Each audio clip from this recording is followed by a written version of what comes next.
get started for the sake of time. So thank you all for being here at this orientation for Hurdle Life Coach and Hurdle Life Foundation. I really appreciate you making the time to be here. This is the fourth orientation that I've conducted over the last 2 days. It's really been a busy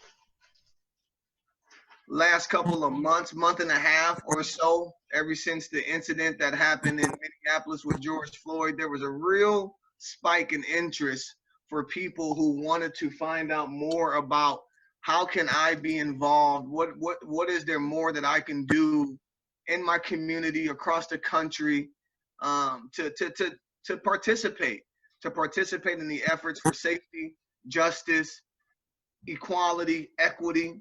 And this is a space that Hurdle Life Coach has already been inside of and working towards and participating in. But I'll tell you, that incident in Minnesota with George Floyd certainly woke a lot of people up and really rose the conversation to an all-time high, back to the levels whereby that we were seeing like in the 60s with the civil rights movement and such. And so this is truly a historic time for our country and for our community. A little bit about Hurdle Life, and what I'm gonna cover today. I'm with the mission. I'm gonna share with you guys the vision. I'm gonna let you know what the 5 core beliefs are at the Hurdle Life Coach, and some of the things we've been up to, and the things that we hope to or plan to accomplish, and then also identify some areas where we are in need of some support, and that maybe we can find a fit in that area. So about the Hurdle Life Coach, we incorporated in 2019. The genesis of the Hurdle Life Coach is stemmed from my background as a collegiate hurdler at the University of South Dakota. There, I ran track and field. I was a high-performing athlete, and I did very well. What I learned while I was there is the definition of hurdling. And the definition of hurdling is sprinting over barriers. Well, at Hurdle Life Coach, what we've done is we've juxtaposed that belief of sprinting over barriers on the track to say that the obstacles and barriers in life are also meant to be hurdled. And so that's how you get Hurdle Life. Hurdle Life's mission is to provide inspiration, education, and motivation to people of all ages, students of all ages, and community members in all stages of their lives. You know, for me, my background coming from a single parent home in North Omaha, having some challenges with that, not having that mentorship around, and my father, you know, finding myself wandering as a teenager, getting involved with the juvenile justice system, and then even later in life as an adult being justice impacted. I certainly have a story of overcoming my own personal adversities in life. So the goal was to use my own story to provide inspiration and motivation to individuals that were like me. So all through last year, we provided some different engagements with schools and colleges to just share my story. But we've come to a place where under some advising that I received, I was asked a question. Well, what does Hurdle Life do once everyone has learned your story, Terry? How does Hurdle Life move beyond just your personal story? And that's when I pulled together a mastermind group in November and decided to embark upon creating a juvenile diversion and mentorship program. And I'm going to talk a little bit later about that. For the last 4 years, 4 years or so, I've been providing direct support services to adults who have been justice impacted or the formerly incarcerated. I was providing direct support services, helping individuals to navigate the hurdles in the transition of re-entering community after incarceration. That has been a very fulfilling and rewarding interaction for me, because I too have my own story with re-entry and incarceration. So do members in my family. and also a lot of people that I know, friends and associates, also having an experience with the justice system. So at Hurdle Life, we certainly, that's what we focus on. The scope of our work is to really lead the efforts in a statewide transformation, trauma-informed transformation of our criminal justice system or of our justice system. Some of the things that we're doing within those efforts is to actually broaden the perception of what is the entirety of the justice system. Oftentimes when people think about the justice system or the injustices that are happening within the system, they often think about what is happening in the realm of law enforcement or cops, what is happening in the realm of courts with prosecuting attorneys and judges and sentencing, or what is happening in the correctional facilities and the penal institutions with wardens and correctional officers. And granted, that is certainly a part of the justice system, but what we are focusing on too at Hurdle Life is introducing this fourth C to the administration of justice, which is community, and inviting community members to take a responsibility or see the opportunity in being able to be a part of the administration of justice. So we've already been in this space, driving these efforts, looking to recruit people to join us in our efforts to providing that inspiration, education, and motivation. But as I mentioned, with the incidents of George Floyd in Minnesota, we got a spike in people that really wanted to get more involved in this work. So over the last month or so, myself and the intern Jessica, my team of advisors, we've been managing the interests of about 68 different community members that reached out to said they want to be involved. And that came on the heels of me giving a testament of my own experience as a Black person in America. I had such a fire in my belly from that incident that I couldn't keep it down. I went live on my personal Facebook page, and within 2 days, it had 400 views and was shared hundreds of times. So people reached out to me and said, "How can I help? How can I be involved in the efforts at Hurdle Life Coach?"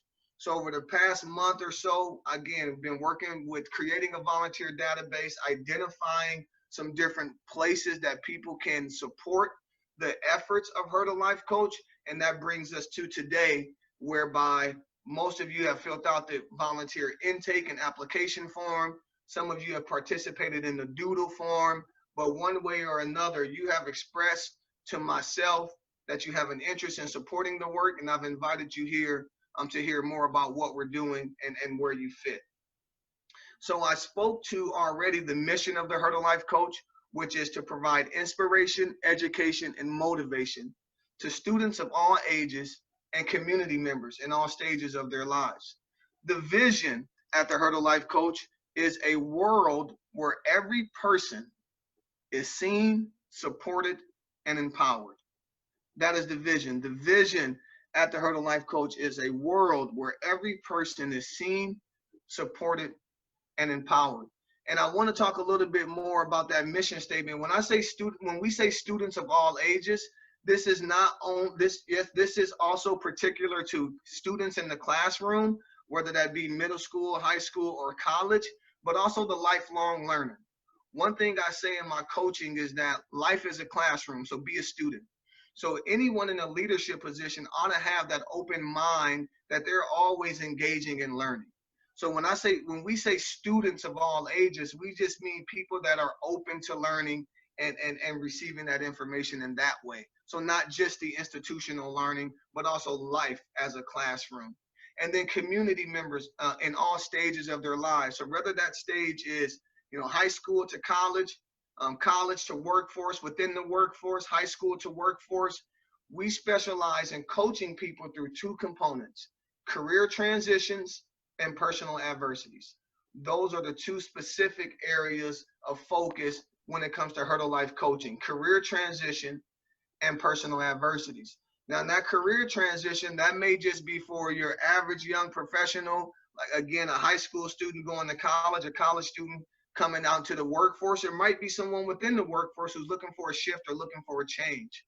And that change might be within their current employment structure, or they might want to go out and start something on their own and get involved in entrepreneurship and personal branding.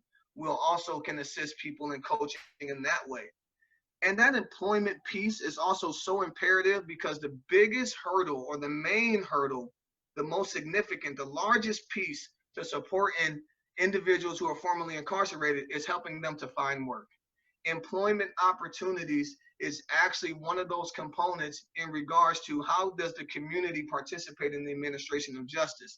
And when we don't have employment opportunities for the formerly incarcerated, that is actually a form of an injustice. But I say that to say employment is such a critical piece to supporting the formerly incarcerated, because everything that a person needs to accomplish is essentially is an expense and a responsibility, whether that is, from gas expenses to insurances to birthday presents and travel. You need to have income in order to sustain yourself. So employment is a huge piece. So even in Hurdle Life, when we're talking about that career transition piece, we recognize that employment opportunities and job opportunities and career identity is a big part of helping out the formerly incarcerated. Because one thing we can do for individuals who may struggle with finding work because of their history is we can help them create a brand of their own. They can get into business for themselves, and we want to encourage that and we support that. So when it comes to that that coaching, we do career transition and personal adversity. Personal adversity might be incarceration, it might be addiction or homelessness, but it might just be separation or divorce. It could be loss of life. It could be loss of a job. Adversity and trauma shows up in different ways for different people. But what we care about at Hurdle Life, which speaks to our number one core belief out of the 5 beliefs that we have, is that a trauma-informed community is in the best interest of everyone. That is the number one belief at the Hurdle Life Coach, is that a trauma-informed community is in the best interest of everyone. So everything that we do comes through a trauma-informed lens, from our team meetings to our coaching, to our education. All of our interactions, we are completely mindful of the impact of trauma and adversity and stress in people's lives, the impact that that has on people's minds and bodies, and even more importantly, the correlation of adverse childhood experiences, or ACEs, and trauma in childhood, and how that shows up in life outcomes and public health concerns. When we're talking about the correlation between ACEs and trauma and addiction, ACEs and trauma and crime, ACEs and trauma and suicide, ACEs and trauma and you name it. So we very much focus on everything that we do comes through a trauma-informed lens. So the reform efforts that we do, it's not just justice reform, it's trauma-informed justice reform. So the number one belief at the Hurdle Life Coach, again, is that a trauma-informed community is in the best interest of everyone. So when we're talking about those personal adversities, we're talking about personal and professional traumas, if you will. We're helping people through those things. So what I've talked about so far is a little bit about the coaching support, or the direct support services that we provide at Hurdle Life. The second leg to Hurdle Life Coach and Foundation, the first leg is that direct support services to individuals who are formerly incarcerated or gone through career transition or personal adversity. The second leg is education. The second leg of what we do is education, and we educate in 2 capacities. We educate professionals within the justice system, and then we also provide education to community. Education within the justice system includes law enforcement officers, anybody that is in the realm of courts, and then anybody that is in the realm of corrections. So we want to work with the state's attorneys and provide trauma-informed understanding and education. We want to work with judges. We're working with public defender's office. We want to work with law enforcement. We want to work with prison, penal institutions, to help everyone in that justice system to get a trauma-informed understanding of their policies, their approaches, that they can be more empathetic and compassionate and effective in doing their job and the responsibility that they have as public servants. Because one thing we see and one thing that we know is that we are failing as far as an overall collective system. We have 2/3 of the people that are released from prisons and jails return back to prison within 3 years because we are failing the entire system, including community, that fourth C, to the administration of justice. So we provide the education to system professionals, but we also provide education in the community. We look to partner with nonprofit organizations, for-profit organizations, churches, schools, businesses, you name it. Anywhere that there is people, there is an opportunity to provide education to them on trauma-informed support and how they can be a part of the administration of justice and being a part of providing an adequate response to individuals who are justice impacted. So we do that education piece in community in addition to system. What does that look like for the members who have then now expressed an interest in supporting the work that we do? When I talked about earlier that we created a juvenile diversion program and mentorship, we also over the last 6 months have been spending time creating curriculum for an adult transition and mentorship program as well. We actually have the name of the program. The program is called Change. It stands for Challenging Historically Accepted Notions for Greater Expectations. This is the spirit that has allowed for me to not settle for what society says I would become as a Black boy in a single parent home, etc. And there it is true that I have checked some boxes, but I've never settled for what society said I would become. I've always had this spirit of challenging historically accepted notions for greater expectations. Now at Hurdle Life, we created a juvenile diversion and mentorship program called Change. And then we also have a program for adults in transition and mentorship. The program for the juveniles is a 4-month program. We meet 3 times a week for 120 days. We've got the budget created around what does it cost to fully launch that program. That's $29,000 to serve 15 youth participants. And we got the number to serve adults as well in transition. That's about $22,000. So part of the work that we're going to be doing over the next 6 months is raising those funds, raising that $50,000 to fully fund both of those programs. That funding will include time for staff and administration support, crisis care, program materials, and all the other things required to effectively run a impact and mentorship program. So we're actually doing the youth diversion and mentorship now. We're piloting that program now and continuing to work through making sure we're dotting our I's and crossing our T's, that we would be an available resource to the county to divert young people. But here's where we stand apart. We don't intend for our diversion program to only be designed for people who are involved with the justice system. You don't not have to be involved with the justice system and be diverted to our program only by county means. We intend to work with our school counselors, the youth serving organizations like YMCA and Boys and Girls Club, other mentoring organizations, moms and dads and aunties and community.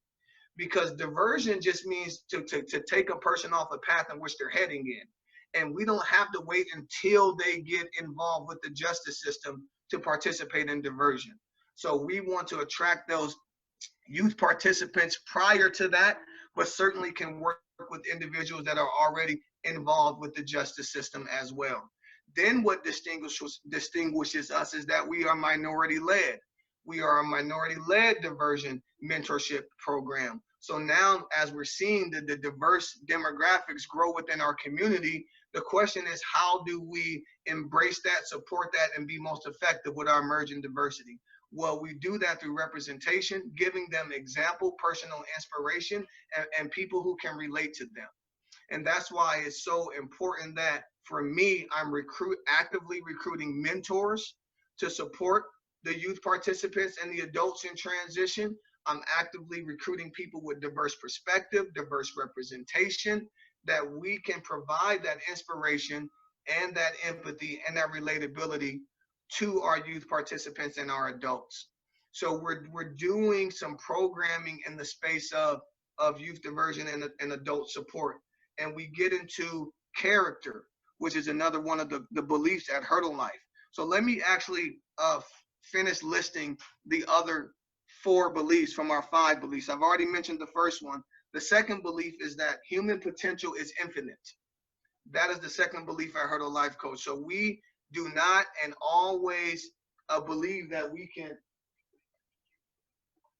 we always believe that no matter which state we find a person in, no matter what condition they're in, that we can develop them from there, that they can grow from there, that they can still be stretched and be to a higher dimension of who they are. So human potential is infinite. The third belief at the Hurdle Life Coach is that self-confidence, self-esteem, and self-worth is the beginning part of the process. It's the step one. It's the root. Because what we found and what I found in the work that I've done with vulnerable people in transition is that yes, if we find them employment, that's one thing. But if we don't help them to return their self-confidence, their self-esteem, and their self-worth, then we're missing a big piece of helping the person become whole again, right? You find a person a job, but they don't have the dignity, the self-worth, and the self-esteem, they will return back to dark places and dark spaces and end up doing dark things. So it's so important that we are coaching and helping people to return to self-confidence, self-esteem, and self-worth. The fourth belief, character counts. I mentioned that in our leadership training, personal and leadership and professional development programs. We focus on character. We don't focus on necessarily just specific issues. We focus on character, because talent will carry you where only character can keep you. Talent will carry you where only character can keep you. You people will find themselves drawn by their talent and then find themselves in leadership positions where they don't have the character to maintain and keep up with the responsibilities of where they have found themselves.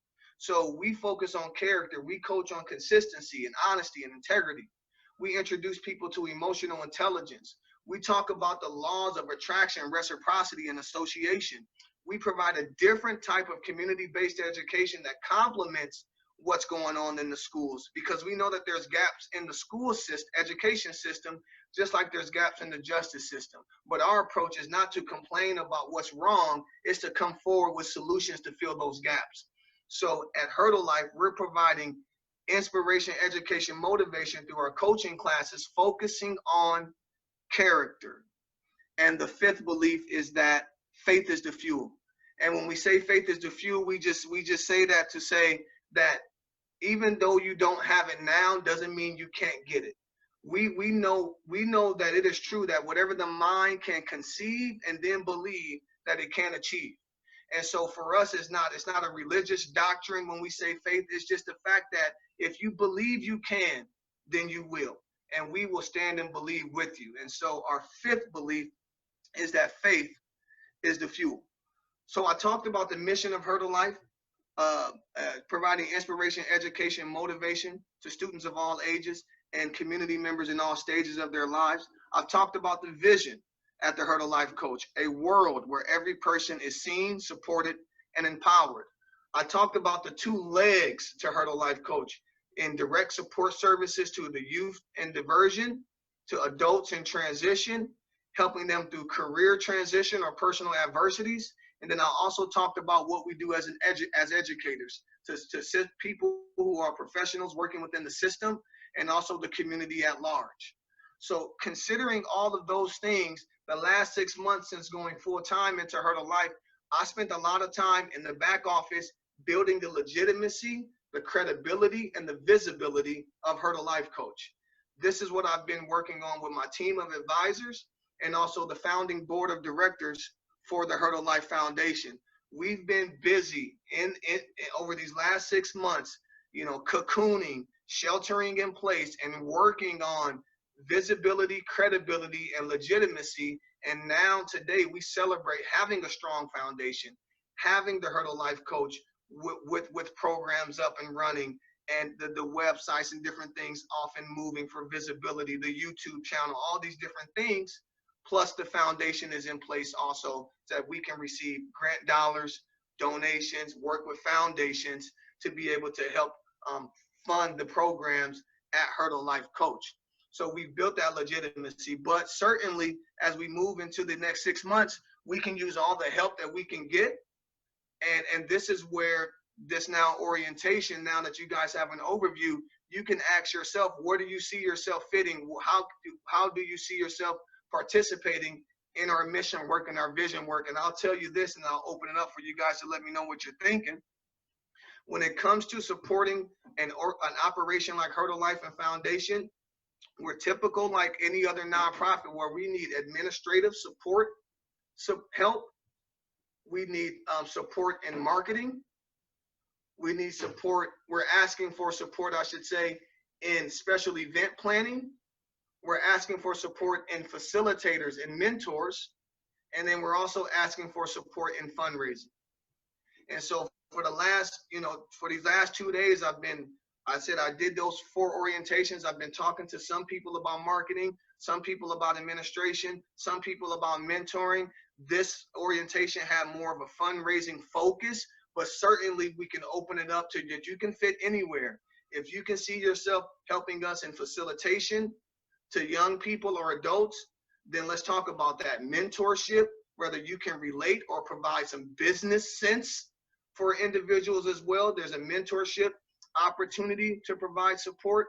Special events includes greeting people, setting up educational events with churches and community, helping with the event planning, food stuff. Special events, fundraising speaks for itself, right? Going out asking for dollars that we can make these programs no cost to the people that are disenfranchised. In addition to marketing support, that's website stuff, that's social media stuff, and then also marketing, special events, facilitation, and mentorship, and then administration support, where we can get some support in helping out with some writing of the grants. I got a vision of sending out an email to all the directors of political science departments and directors of admissions at colleges that they would know about Hurdle Life and that we can partner with them as well. So definitely in need of some administrative support because that's not my strength. I'm a talker, as you guys can see. I struggle with the drafting, but I'm super inclusive and looking to attract all of those different resources that will help us to be able to move through these next 6 months.